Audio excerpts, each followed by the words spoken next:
Good evening, you are watching News Mongolia on MNB World. I am Jugdur Gambold. And for our top stories for today. Ministry of Foreign Affairs Battsetseg completes her working visit to China. Mongolian script is a guarantee of independence. Students are less likely to choose professions that are in great demand. For other news, stay with us.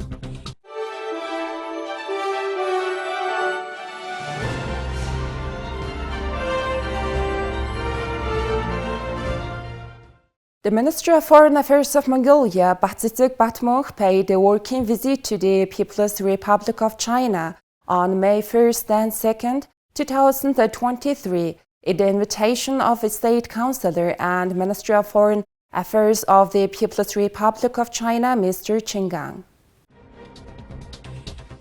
The Ministers of Foreign Affairs held official talks in Beijing on May 1st, 2023 and exchanged views on the relations and cooperation between Mongolia and China, as well as regional issues of mutual interest. The parties agreed to closely work together to realize the agreements reached by the heads of state of the two countries during the state visit of the President of Mongolia, to China in November of 2022. And to bring the comprehensive strategic partnership between the two countries to a new level. The foreign ministers agreed to cooperate on a number of issues, including working on the long-term and stable supply of Mongolia's mining products to the Chinese market and increase agricultural products export in line with the goal of intensifying trade and economic cooperation between the two countries and increasing the trade turnover up to $20 billion in the coming years. Renewing the 1955 Mongolia and China Border Railway Agreement. Within the framework of the Welcome to Mongolia year, the issue of attracting Chinese tourists, supporting cooperation between tourism companies of the two countries and increasing the number of train connections. Also, in order to jointly combat desertification and yellow dust storms and to support the national campaign to plant 1 billion trees initiated by Mongolian President Khurelsukh, the countries agreed on establishing a joint research center for the fight against desertification in both countries, to operate bilateral research teams in Beijing and Ulaanbaatar, and to support and cooperate in the organization of the 17th Conference of the Parties to the United Nations Convention to Combat Desertification, COP17, in 2026 in Mongolia. The script and the language are powerful weapons that keeps countries' cultural immunity. In 2 years, Mongolian plans to start using both Mongolian Cyrillic and the traditional Mongolian scripts in the state affairs. Popularizing the national script is the key to protecting Mongolian independence and cultural immunity. In other words, the scholars say that it is necessary to further intensify the use of the national Mongolian script because that's where its value is. In the great wave of globalization, less attention is paid to honoring the national language and culture. Mongolians have the responsibility to love and protect their mother tongue and to be master of it. The national script is only in danger when the country is in danger. In order to learn Mongolian script, you must first make your children understand that they are Mongolians. We need to teach them that traditional Mongolian writing is our ancient and beautiful culture. As soon as we understand this simple truth, we will learn it naturally. If we lose our national identity to foreign languages, the Mongolian nation will not have a chance to survive. Every day, the mother script should be highly valued at an educational level. As long as there are Mongolians living in this world, the Mongolian script should exist. There are instances where a nation's literature and culture have been neglected, leading to their disappearance from history.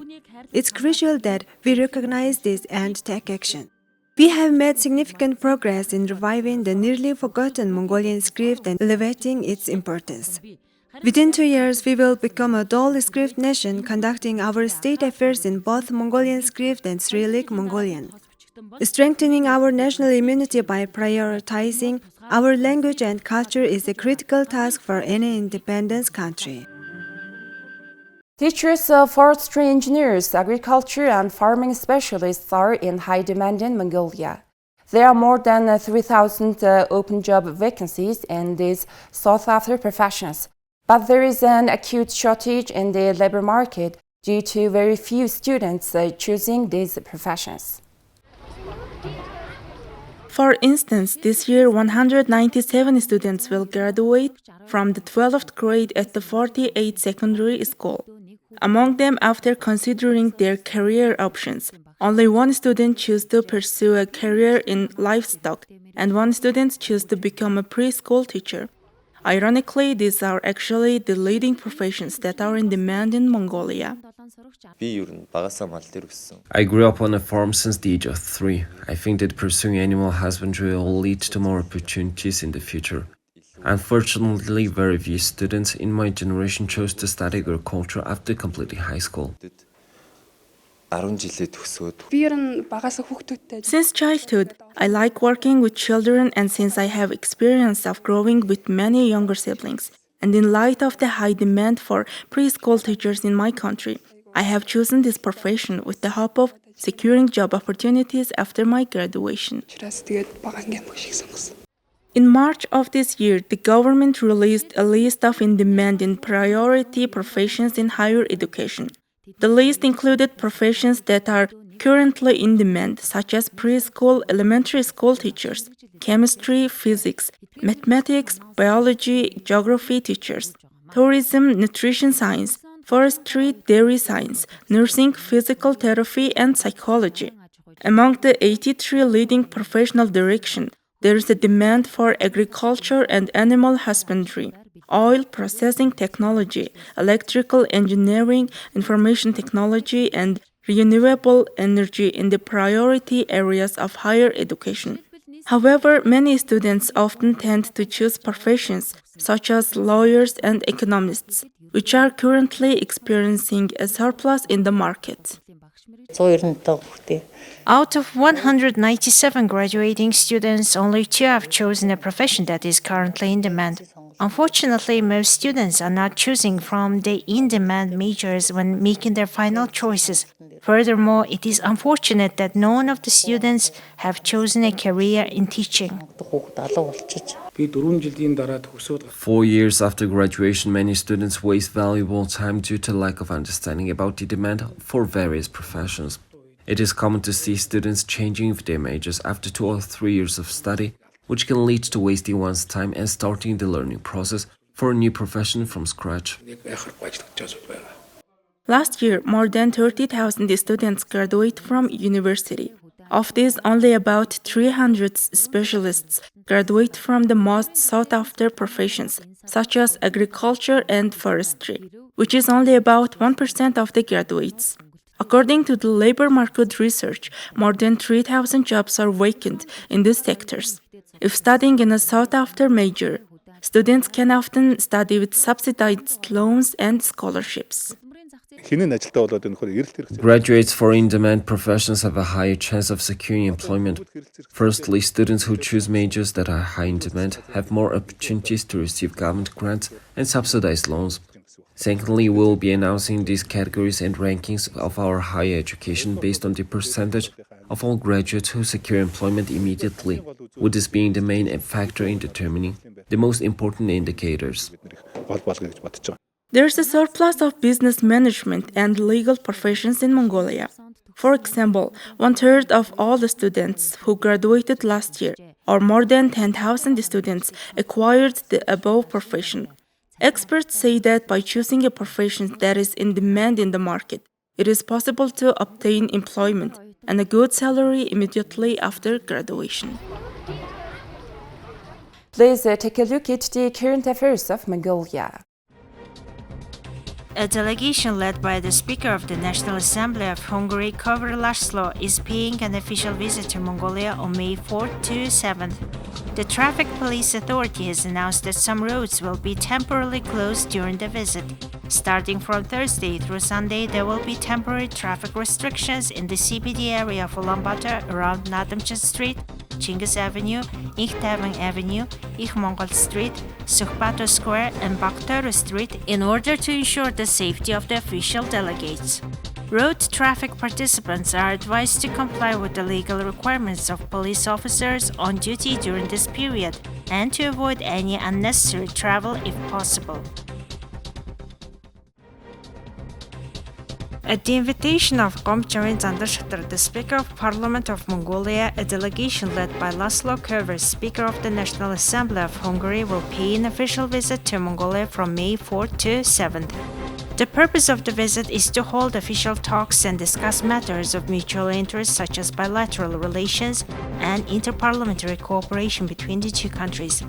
Additionally, the Ayurveda Prime Minister of Mongolia will hold a meeting with Speaker Kövér.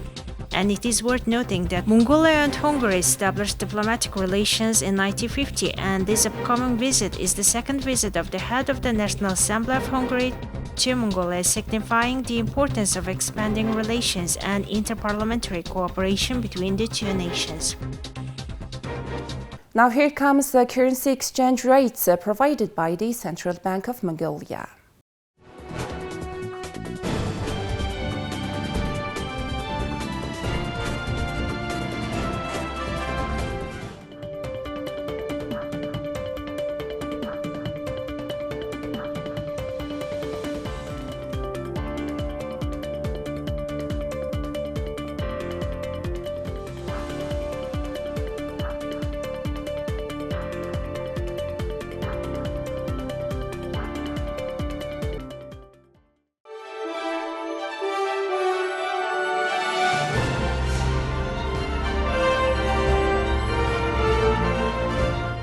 Let's take a look at the world news partnered with international news agencies.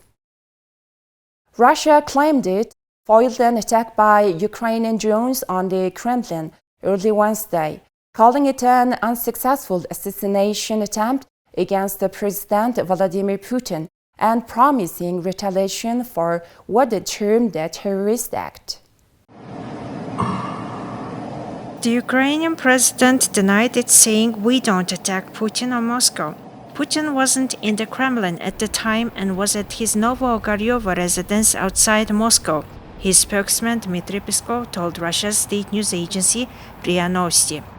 There was no independent verification of the purported attack, which Russian authorities said occurred overnight but presented no evidence to support it. Questions also arose as to why it took the Kremlin hours to report the incident and why videos of it also surfaced later in the day. A Russian expert has said he believes that a so-called drone attack on the Kremlin was caused by forces within the Kremlin. Putin no longer needs any excuses for Russian public opinion. As for the Western public opinion, I think that this is not a sufficient reason to justify, from the point of view of Europe, the infliction of some absolutely monstrous anti-conventional strikes on Kiev, on some civilian centers. Putin has been doing this for at least 6 months already.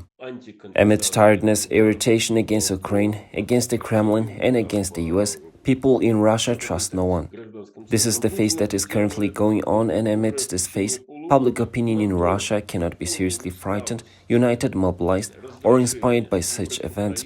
Will the Kremlin try to take advantage of this? Of course they will try to do it. A video on social media which looks to be taken from across Red Square appears to show the moment a drone explodes in a flash of fire above the roof of the Senate Palace in the Kremlin, near a flagpole flying the Russian tricolor, with debris falling on the roof. It was not possible to independently verify this footage.